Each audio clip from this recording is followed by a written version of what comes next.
Welcome back to the channel, everybody. So we've got an iron comparison video for you today. It's game improvement category and it's the new TaylorMade SIM2 OS. So TaylorMade's big, forgiving, powerful iron, and I'm going to put it up to an iron I've just recently reviewed, which I was very impressed with, was the Cobra RAD Speed. So two irons, as I say, in that game improvement category. We're going to test them. We're going to provide you with some feedback of the looks, the feels, and obviously the performance of these two clubs.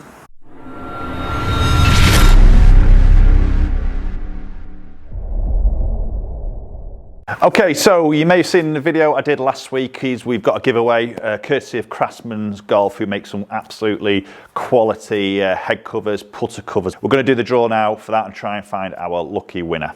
Okay, so we've got all the comments now selected into our random comment picker, and we are going to find our winner. Okay, so congratulations, Jonathan Dunning, with his comment of Craftsman's Golf, which was to get him into the entry. Congratulations, you've won yourself some lovely head covers. Okay, so congratulations, Jonathan. Great prize you've won there. So be in touch or direct message me with your email and I can obviously get that organised for you. Okay, so let's jump into the comparison. So TaylorMade SimOS, SIM2 OS should I say, to start off with. So obviously this is their ultimate game improvement iron from TaylorMade. It's pretty chunky, down by that golf ball, thick top edge, plenty of offset in there. Big sort of blade length from that heel to the toe, and then when you flip the club over, there's obviously a chunky sole to the golf club, and then we've got this sort of bridging from that top to the bottom there. So it's quite a big, chunky sort of look. So powerful iron, it's a 7 iron, it's lofted in at 27 degrees of loft, so as you well know, it is very, very strong. That's not a bad opening shot with that. So we're really going to test now. We know these are going to go a long way with the lofting. We know they're going to be strong. Maybe have a little look at the spin, associated woes, these sort of strikes, sound and feel, and you know, if it's something that potentially you could go out and try yourselves if you're in this sort of market. Okay, so as expecting here, we're seeing a very, very high ball flight. The sound of that is very nice, actually. First instincts, again, you know, I always mention this on my videos. I think when you go into these game improvement irons, the head gets bigger, cavities get deeper. Even though this is all filled in on the back, there's no actual physical cavity. Sometimes acoustics can go quite a bit too much on the loud side for me. And that's quite a nice sounding club, to be fair.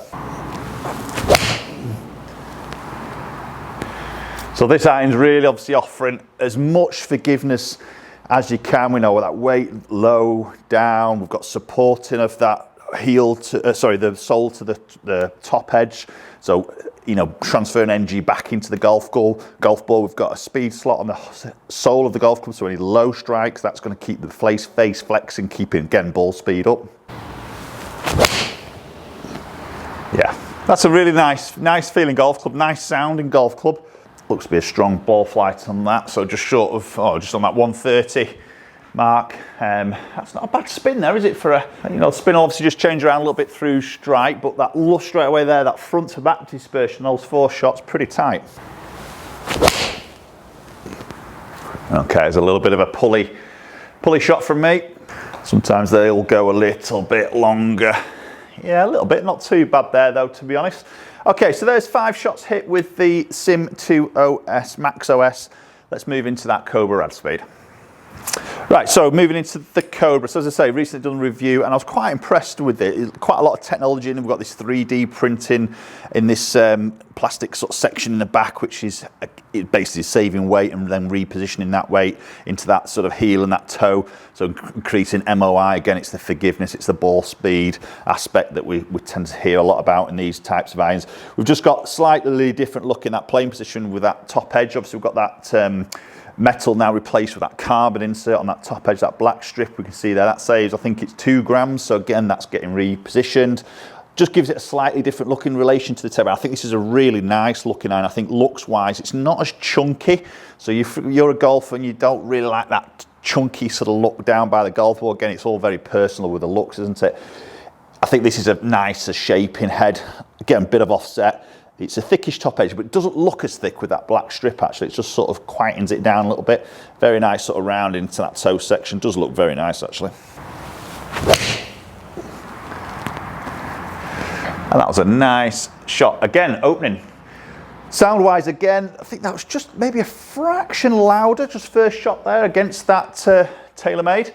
And that's gone a lot further. That's 132 ball. And that's what I did see in my review video. I did see some good ball speed with the Cobra. I mean, again, we need to look at spins as well, because obviously if it gets very low in the spin, that'll make the ball go a little bit further as well. Okay, that was a good shot. Again, ball speed around that 130 mark. That's a nice strike. Looks to be going a bit further out there. To my eye, it was a first look at that. Yeah, again, ball speed 1.3, 1.32. It's over that 200 yard carry. Now, this loft on this Cobra is 27.5, so there is half a degree more loft with the Cobra. It's obviously not a massive amount there, is it?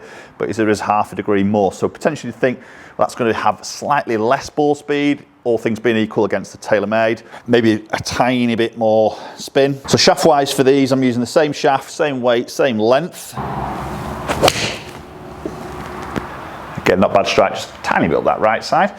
So I think, yeah, definitely the looks there, for me personally, again, looks are very personal. I prefer the look of the Cobra. I think the sound, it's just a little bit loud, it's a little bit clickier than the TaylorMade. I'd probably just prefer the sound of the TaylorMade, to be honest, as an acoustics. But sound, again, sometimes we relate that as feel, don't we? If it's a little bit louder, sometimes it sounds more explosive. Sometimes a good thing for certain golfers. Yeah, I've enjoyed hitting that. I've enjoyed hitting both of those, to be honest, in that game improvement category. Okay, so there's 5 shots hit with each of those irons. Let's just go quickly look at a few numbers. Okay, so if you have a little look at the dispersion rings to start off with, as I say, the TaylorMade was pretty tight from that front to back, wasn't it? So you can even look at maybe these two, the pulley ones would typically go further, and you can maybe see that with the Cobra there, they've gone a little bit further on the pulley ones. But the TaylorMade sort of didn't sort of see that, did we? So quite tight front to back dispersions. Obviously left to right is a little bit more me in regards to my path and face relationship through that impact area. But similar patterns to both there, isn't there? Just a slight little pushy ones, and then just when I get those little pulley ones as well. And then maybe just looking at that sort of bird's eye view, side on view. So the white is the TaylorMade there. So, you know, not a bad sort of peak height as we can maybe see. Move that into the yellow of the Cobra. So just slightly higher ball flight with that Cobra. As I say, we have got that subtle difference of that half a degree. In terms of that loft extra, but just a little bit higher with that Cobra. And then looking at the numbers, so you see club head speed just over 90 as average with the TaylorMade, 89.1. So not quite as quick with the Cobra, but the ball speed is increased, hasn't it? So much more efficiency. Just jump a few columns and look at the smash, 147 against 142. So really sort of moving that that efficiency more up. So less club head speed, but more ball speed. So, and I did sort of see that ball speed consistently in that 30s in my review video, which was quite interesting. Launch, very, very similar. Spin, absolutely identical, but those few more extra yards in terms of that carry with the Cobra there through that extra bit of ball speed. Right, okay, so there we go. There's 2 irons in that game improvement category. And for me, 2 really, really good irons. Obviously, we've got some differences of look, and that might influence you as a purchaser looking, and you know, you might look at one and just really don't like it. So me personally, I think looks-wise, the Cobra does win in terms of that sitting of that ball, club behind that golf ball in that playing position. I think the feel and the sound of the golf club, I probably prefer the TaylorMade, not quite as clicky, not quite as loud. Again, that is a personal aspect to that. And look at the numbers, you know, the ball speed's quite interesting there with the Cobra. You get a little bit more ball speed there from not as much club head speed, but a little bit more ball speed. And we know strike will obviously influence that. To be fair, I struck the TaylorMade pretty well there, so it looks like the Cobra just get a little bit more ball speed, which is quite interesting. Again, you'd have to hit more multiple shots and test those against each other if you're in this sort of environment trying your golf clubs, which I would always try and sort of urge you to do if you can. Okay, post comments down below. Let me know your thoughts between those 2 irons. I think there'll be 2 big irons for 2021 as always. Love to hear your thoughts. So if you enjoyed the video and you haven't subscribed, appreciate you just hitting that subscribe button, very much appreciate it, and hopefully we'll catch up with you all very soon.